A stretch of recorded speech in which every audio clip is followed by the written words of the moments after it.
Hello, it's Dr. Cindy with this week's Mental Health Moment. Perhaps one of the biggest lessons that 2020 has taught us is that we don't have as much control as we like to think we do. We take comfort in creating structure and routine and order in our lives because these give us a sense of predictability, yet they might also give us a false sense of security. Because when bad things happen, we often ask why, as if we expect that challenges shouldn't occur, instead of recognizing that they will and do. Then, when things don't go according to how we think they should or how we want them to, we feel frustrated, upset, and angry as though a rule has been broken. That compounds the emotional reaction we would naturally already have about the challenge, and we can become so caught up in our resistance to stressful circumstances that it is more difficult for us to overcome them. So, today I want to talk about acceptance. Many of you may know the serenity prayer. God, grant me the serenity to accept the things I cannot change, the courage to change the things I can, and the wisdom to know the difference. We sometimes confuse acceptance with agreement, which would mean thinking the triggering situation is not a problem or that it's no big deal. But we can accept something for what it is while still wishing or preferring that it were different. Acceptance is also not the same thing as giving up. Giving up implies resignation and feeling like there's nothing we can do. We can accept that a problem exists while also taking steps to try to address or resolve it. I see acceptance as recognizing and coming to terms with the fact that things we don't like will nonetheless sometimes occur, rather than getting caught up in a strong emotional reaction against them. And this acceptance enables us to not put energy into something we cannot control so that we can instead direct it on what we can. Let me give you a personal example. Part of my running route takes me along the main road in our town. Unfortunately, almost every day I discover new pieces of trash that others have thrown out of their car window in the course of traveling down the street. When I first noticed this, I felt annoyed that people would do that. As the days went by and the litter accumulated, I became increasingly bothered by seeing the trash strewn about and felt increasingly negatively about those people for putting it there. At some point, I started thinking about the litter before I even headed out the door for my run, wondering how much more debris I would find that morning along the side of the road. Each time I discovered new trash, I felt the same flashes of irritation and anger. Some days I found myself speculating about what type of people would do such a thing. The trash was typically soda and beer cans, empty alcohol nip bottles, cigarette packs, and fast food wrappers, causing me to surmise that the perpetrators clearly didn't even care much about what they put into their own bodies, so obviously they wouldn't be concerned about the planet either. At times, I would imagine what I might say to confront them about their misdeeds if I could somehow know who it was that was creating such a mess. And I have to admit that I even had moments of feeling self-righteous and superior to the people who littered because that was not something that I would do. As day after day proceeded in this fashion, I noticed a few things. Number one, the thoughts I had about the trash every day made my run increasingly unpleasant. Number two, the more energy I put into thinking about the people doing the littering, the more angry I felt. And number three, the trash continued to accumulate despite my wish for this to change.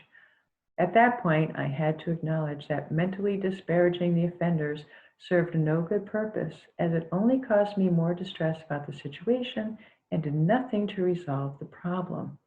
I decided that if I really didn't like seeing trash all over, there was something I actually could do about it.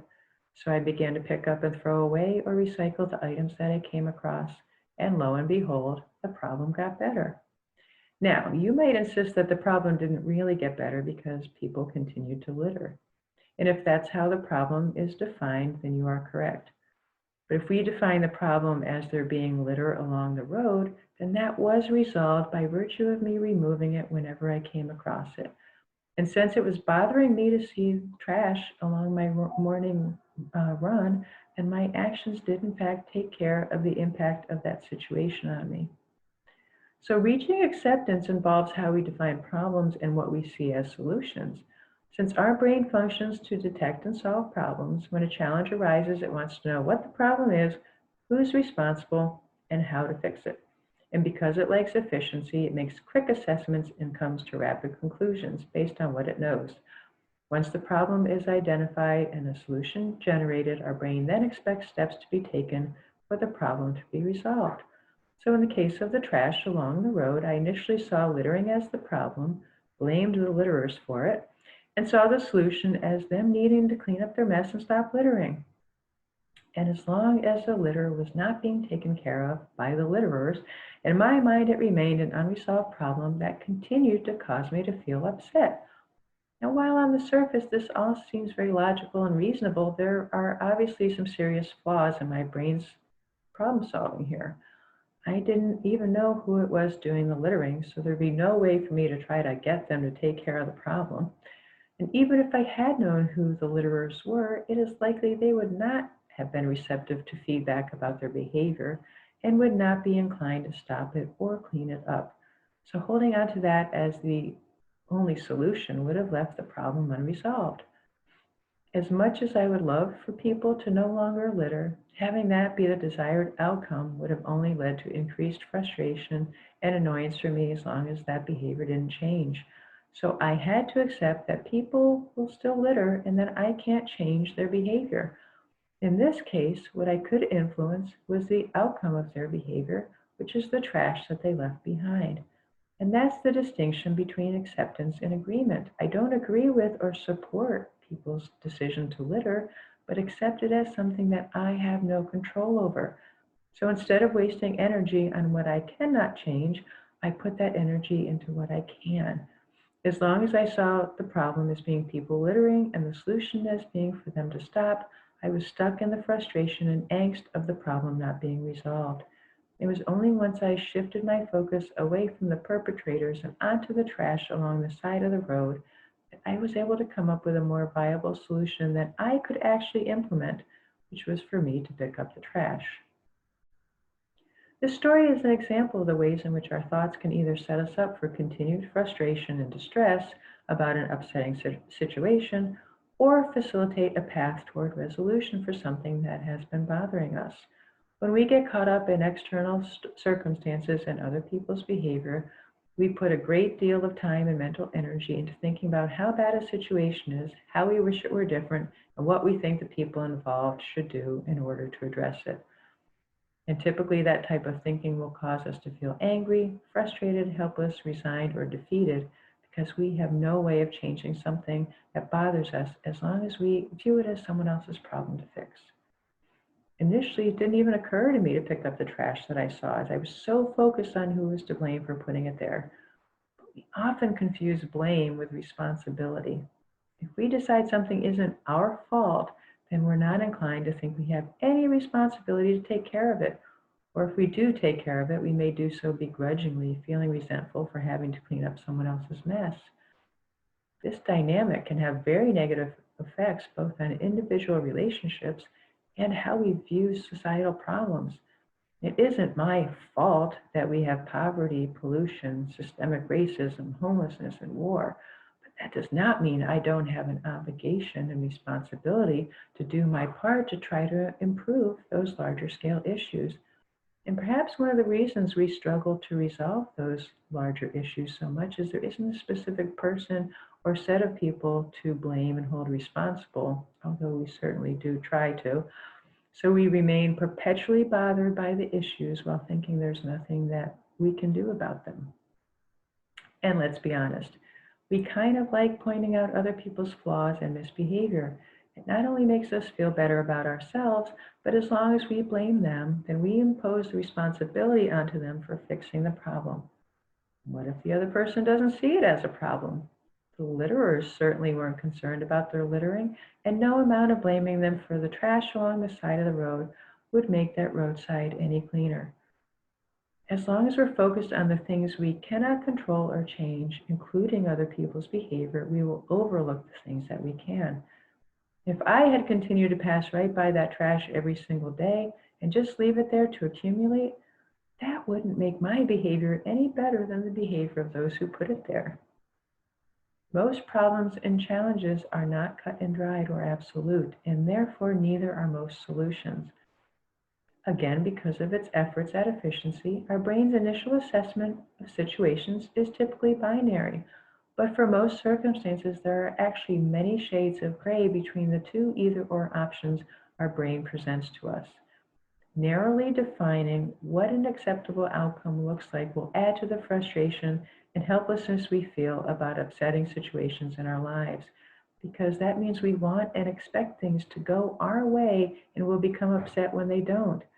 But setting expectations about external events or other people is essentially the same as setting goals and rules for things that are outside of our control. When we blame others for the cause of things that bother us, we are acting as though people should live up to our expectations. Yet who am I to decide how someone else should behave? And as long as I'm focused on thinking that another person should change, I will be perpetually caught up in anger and frustration and helplessness about the situation, while the situation itself will not improve. If I ask, how can I make things better, rather than how can I make this person change, there will be many more options available to me for how to address what is causing me concern. Anger and frustration also hinder our creativity, which makes it harder to go outside the confines of our binary thinking. That keeps us focused on the one thing we can't change, typically the other person, rather than enabling us to broaden our lens to look at what we can change. I remember talking with someone about their frustration with a friend who she felt was very impatient. In the course of our work together, I was able to help her recognize that by focusing on this friend's impatience, she was essentially getting caught up in wanting her to change and feeling upset that she wasn't. I thought we had made some progress when she told me she decided that instead of continuing to be angry at her friend, she would pray instead. I asked her what her prayer was, and she said she prayed that God would give her friend more patience. I said, so let me see if I have this right. Instead of you focusing your energy on getting your friend to change, now you're asking God to do it instead. I suggested it was a bit presumptuous of her to decide what her friend needed from God, and that she would be better off praying for help and accepting her friend for who she is, impatience and all, and in not taking her behavior personally. In interpersonal interactions, we often measure people's behavior against our personal standards of what we consider to be acceptable and unacceptable, which comes less from any sort of absolute truths and more from our own biases and beliefs.